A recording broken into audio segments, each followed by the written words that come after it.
Once upon a time, in a small village, there lived a boy named Alex. He was a shy and introverted child who found it difficult to make friends. Although he was kind and gentle, he struggled to connect with other children his age. Alex often felt alone and isolated, spending most of his time reading books and exploring the woods near his home.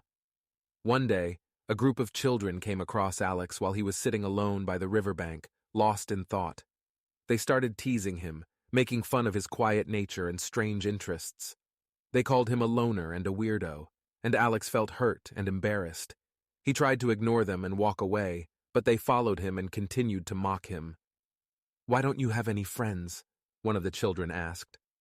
Alex hesitated for a moment, then replied, "Friendship is like a diamond.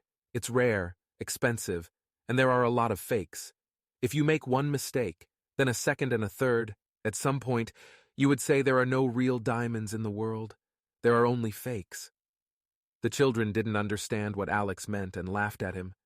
They thought he was being silly and walked away, leaving him alone once again. Alex knew that his words were true. He had tried to make friends before, but it never worked out. He had been disappointed and hurt by people who pretended to be his friends, but didn't care about him. Alex believed that true friendship was rare, and he didn't want to waste his time on fake friends. Years passed, and Alex grew up to be a young man. He went to college and studied philosophy, which he found fascinating. He spent most of his time reading and writing, and he didn't have many friends. Alex was content with his solitary life and didn't feel the need for companionship. One day, while he was browsing through a bookstore, he came across a book called Norwegian Wood by Haruki Murakami. The book caught his eye, and he decided to buy it. He started reading it that night and found himself drawn into the story. In the book, the protagonist, Toru Watanabe, struggles with loneliness and isolation.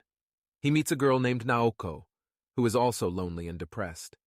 They form a close bond and share their deepest thoughts and feelings with each other. However, their friendship is complicated by Naoko's mental illness, and they struggle to maintain their connection. Alex could relate to Toru's struggles and found solace in the book. He realized that he was not alone in his feelings of isolation, and that many people struggled with loneliness. He also understood that true friendship was rare and precious, and it required effort and sacrifice. As he read further into the book, he came across a scene where Toru and Naoko discussed their friendship. "Do you like loneliness?" Naoko asked, propping her cheeks with her hands. "Traveling alone, eating alone, sitting in a classroom apart from everyone else?" "I don't like being alone," Toru replied. "I just don't make any extra acquaintances. I don't want to be disappointed in people." Alex understood what Toru meant. He had been disappointed in people before and didn't want to risk being hurt again. However, he also realized that he was missing out on the joys of true friendship. One day, while he was walking in the woods, Alex came across an old apple tree. The tree was tall and gnarled, with branches that reached high into the sky. The apples on the tree were small and sour, but they looked delicious to Alex. He climbed up the tree and plucked an apple from one of the branches. As he bit into the apple, he felt a sense of satisfaction and contentment. It was then that he realized that true friendship was like a tree. It required nurturing, patience, and hard work to grow, but once it did, it provided sweet fruit that nourished the soul. With this newfound understanding, Alex decided to take a chance on making friends. He started attending social events and joining clubs, hoping to meet like-minded people. Although it was difficult at first, he persevered and eventually made a few close friends. Alex learned that true friendship was not about the number of friends one had, but about the quality of those friendships. He discovered that it was better to have a few true friends than many fake ones. He also realized that being alone was not always a bad thing.